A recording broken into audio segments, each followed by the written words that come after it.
And you know why you do not see Tyrese Haliburton's name on this box score? Why, Hakeem? Because he did not make a field goal. All 4 of his points at the free throw line. Are you kidding me? No, I'm not kidding you. I'm telling you the truth. Okay, he was dealing with some right calf tightness, but 4 points for Tyrese Haliburton, and the Indiana Pacers failed to get that magic number of 110. They are now 0-7 this postseason when not scoring 110 points. Back here in studio, CBS Sports basketball analyst, former college coach Chris Walker, former first-round pick and 2-time All-Star with the Pacers, Roy Hibbert. And look, we were here at halftime, and I asked you, why not use more of T.J. McConnell in the second half? He went off in the third quarter with 13 points. And then Rick Carlisle goes away from him in the fourth, and then it's turnover after turnover after turnover. At one point, 4 turnovers in 4 straight possessions for the Pacers. They let it slip away. It was as close as 2 with 8.5 to play, and they just let it evaporate. They were so close, Chris. They certainly did. And I said the margin of error is so small for the Indiana Pacers, right? You know, we'll talk about Haliburton and how he just disappeared this game, but T.J. McConnell, as we said, going into halftime, like, he's one of those guys that could be a force, and he imposed his will possession after possession. His usage rate had to be off the charts. And now you juxtapose that with, I don't know what it is, and I respect Rick Carlisle, but I don't know what it is with him not playing Mather in the next game. Yep. Right at the 27. Yep. McConnell's just balling, and then Nembhard is just turning the ball over every single possession, and the game is still in the balance, and you don't put T.J. McConnell. I just don't understand it. I'm sure there's. I don't get it. You know, why not put him in a game with Haliburton, right? Maybe take Haliburton off the ball, you know, where McConnell's driving and maybe. I don't understand the substitution patterns. And, you know, guy's a great coach, NBA champion, you know, yada, yada, yada. But bottom line is that did not make sense to me at all. And he just didn't put him back in the game. He did not. Until the game was, until it was over, basically. Too little, too late, in the great words of JoJo. Roy, what did you see out of Tyrese Haliburton? Because we didn't see, I mean, he had 4 points this game, no made field goals. I know he's dealing with the right calf tightness. And look, this is NBA Finals. You got to figure it out. Yeah, for me, one thing that comes to mind is like maybe the moment was just too big for this young man. They call him the moment, though. Well, they called him overrated. They nicknamed him the moment. His peers called him overrated, and then he started to step up, and he hits these big shots. Yeah. And then in this game, like, what in the name happened? I don't know what could motivate you more than being in the NBA Finals and having a chance to win, just to say, you know what, I'm going to put everything against the wall. I'm just going to go out on my shield. And, you know, he was 0 for 6 from the field, only hit some free throw shots. So I'm not really sure what's going on with him. He needs to recalibrate, you know, readjust and figure it out, because their backs are up against the wall. But I want to touch on something that you said with T.J. McConnell. I think that to answer this right up, he may not be making starter money. That's probably why he's not at the end not playing at the end of the games. But he was good. He attacked downhill and was trying to score. I say err on the side of being aggressive. He may get to the lane, and he may not be the most athletic or best to be able to finish, but I'd much rather see him, you know, get to the basket, get downhill, be able to get a foul, and just, even if he misses, I would live with that. You know, he's being aggressive. And I felt like, you know, Nembhard, he was not aggressive. He was turning the ball over. The moment seemed too big for Haliburton, and I think trickle-down effect, you know, Reaganomics to the rest of them, and they weren't able to bounce back. So what if he's not making starter money? I was like, say if you're Rick Carlisle, keep him in the game, because Tyrese didn't have it. Andrew Nembhard didn't have it. Roy, like, you're seeing this unfold. We're watching this game in the green room, and all 3 of us are doing a better job coaching the Pacers than the Pacers coaching staff, and no disrespect. Yeah. But we're seeing this. How are they not seeing it? I don't know. I mean, again, everything I saw the Pacers get, it was hard. They had to drive from the basket, spin, make multiple moves. I think this is a little bit on the coach, Rick Carlisle, in terms of, like, his substitutions, like you said, and also his play calling. I felt that when they were out there,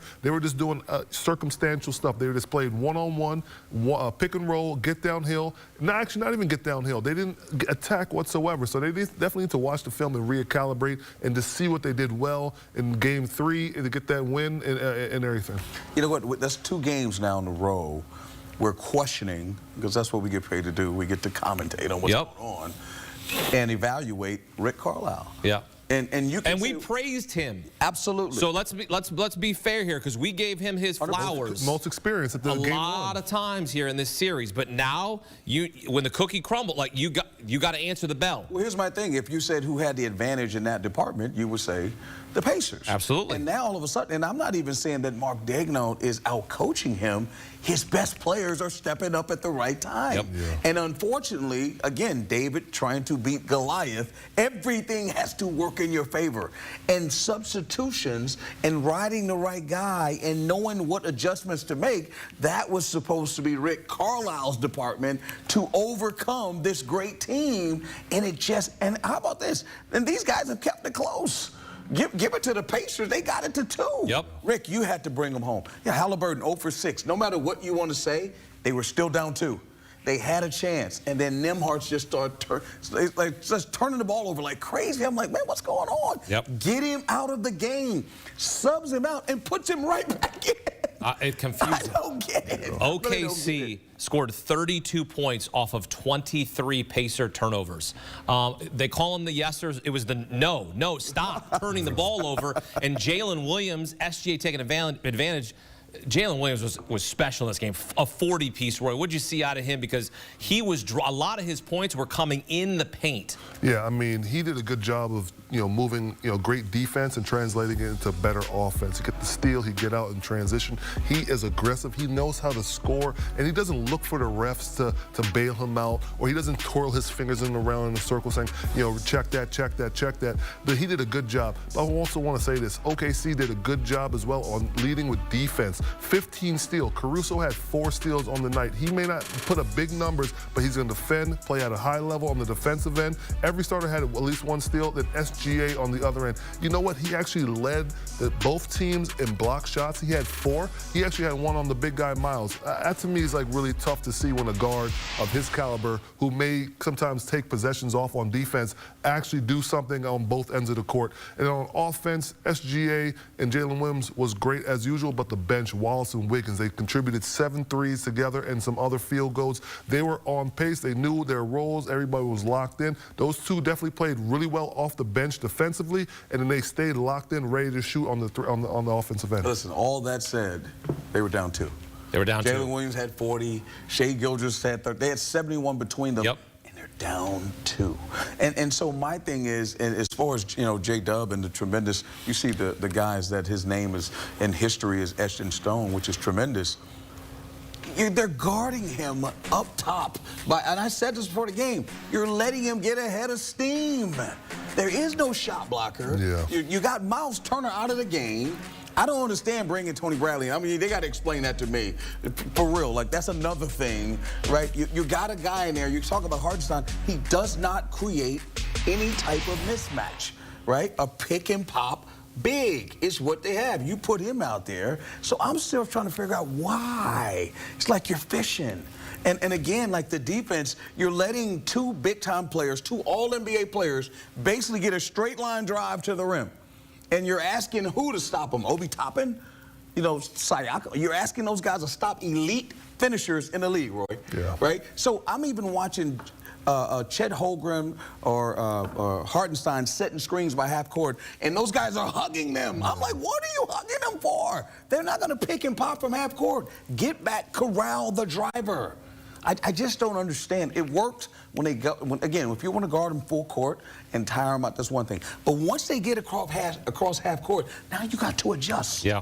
And sag it in and force those guys to make threes because they're killing you. And I say this to say again, they got it to 2. They led by as many as 18. They were down by as many as 18. And even Roy said at halftime, we got them right where we want them, because they have 4 comebacks with 17 more points being down, and they're down 18. They get it to 2 with 8.5 to play.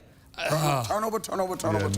Look, I'm going to give a quick shout out right now because I know one Pacer fan aside from Roy that works here. His name is Brett Smith. He's a massive Pacers fan, and I know he's feeling sick to his stomach right now because they got it oh so close. He had to cut the highlight to this game So shouts to Brett for being a pro because, man, tough one. Oh, that was a tough one. Down by as many as 18, they cut it to 2, and now OKC has a 3-2 lead. They are 1 win away from their first NBA championship since relocating to Oklahoma City. They can close it out on Thursday back in Indianapolis. You can see all of these games. If there's another one of these games, if we only get one, it's Thursday, as OKC will try to close it out. The Pacers try to even it up and force it back to OKC. You can watch the entire NBA Finals on ABC. Still ahead, we look ahead. Tyrese Haliburton, 0 field goals in this game. Gonna have to get right, gonna have to get healthy if they look to force a Game 7. We'll break it down next on CBS Sports HQ. Back here on CBS Sports HQ.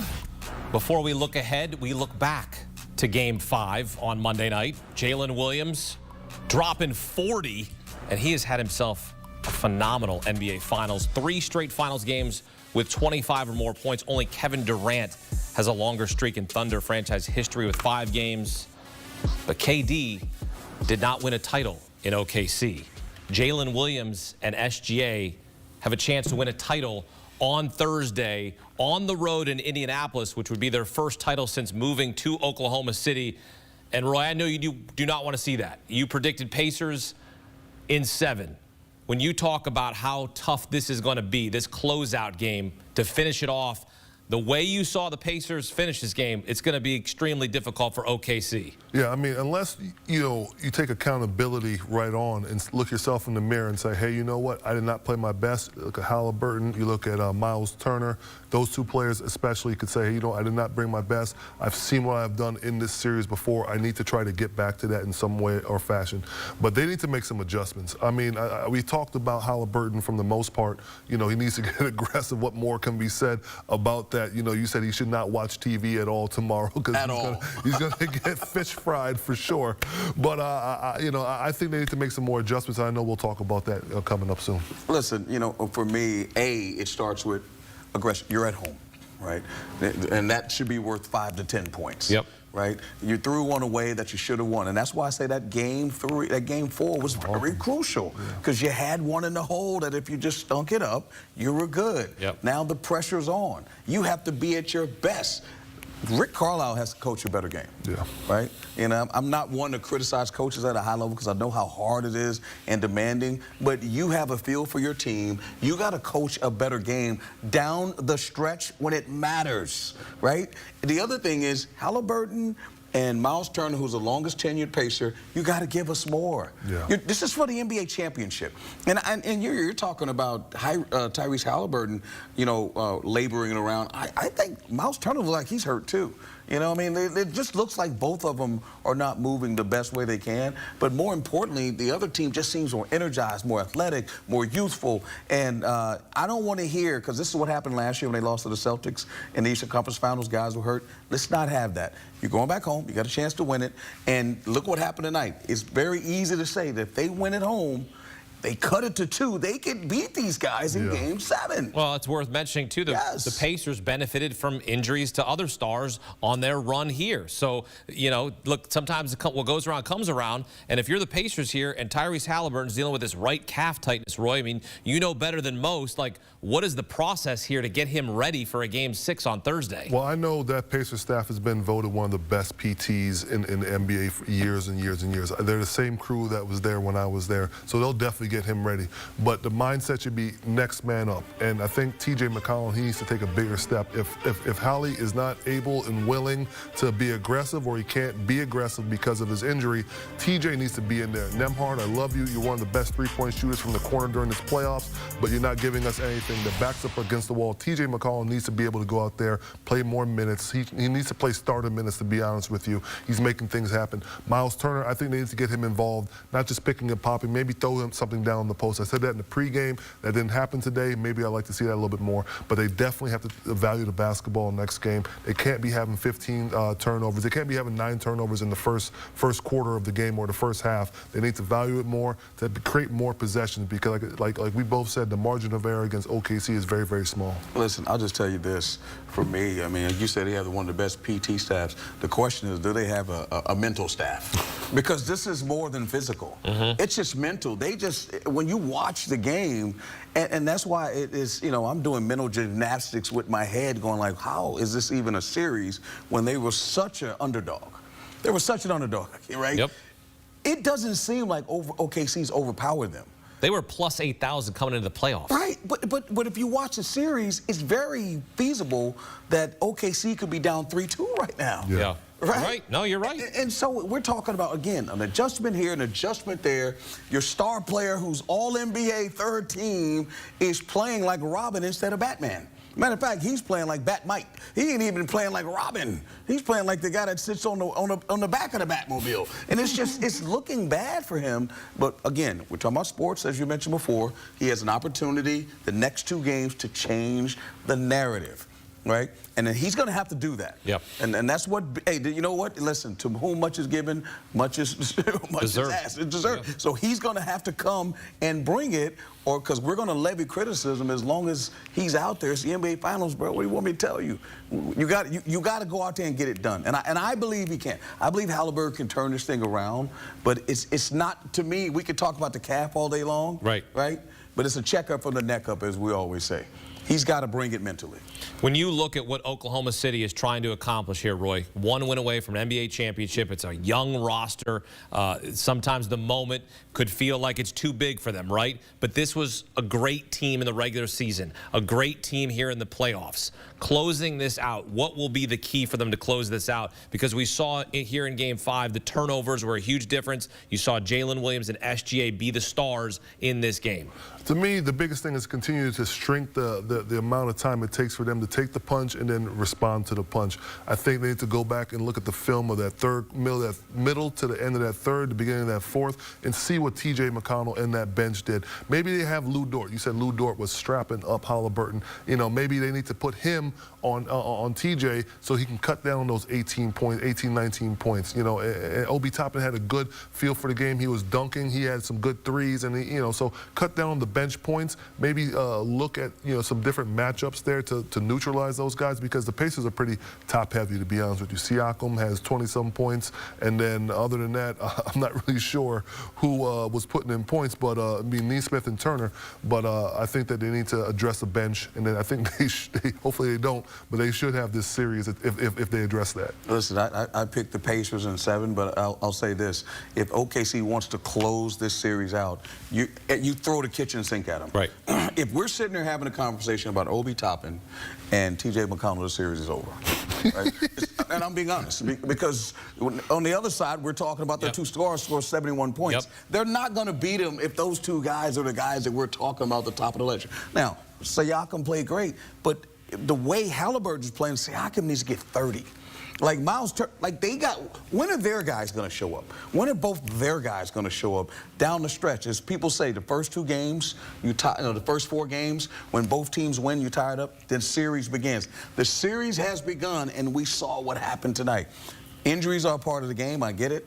If Tyrese Haliburton is hurt, I get it, but he's been tentative the whole series. So it doesn't look much different than what we've seen, and I don't want to call him a front runner, but not being able to put 2 straight games together is kind of scary for a guy that we say, or we're having conversations about being a star in the NBA. And the Pacers, if we want to just say, mill it in and say, hey, great season, they weren't supposed to be here, they made it to the championship, great, let's just do that then. Right. But if you're telling me you want to win, then guess what? There's going to be some criticism, and we're going to have to make some adjustments, and we're going to have to do some hard things if you want to win a championship. The Indiana Pacers losing consecutive games for the first time since March. They have been an elite team, but can they hang for at least another game with the top team in the Western Conference? We wait to see Game 6 Thursday back in Indianapolis, and it's that magic number for the Pacers. They had a chance to get to 110. Johnny Furphy missed a free throw. Come on, and they Furphy. sat at 109 here in Game 5, which means they fall to 0-7 when they score fewer than 110 points. That's the magic number for the Indiana Pacers. Get to 110 in Game 6, and perhaps we have a Game 7 back in OKC.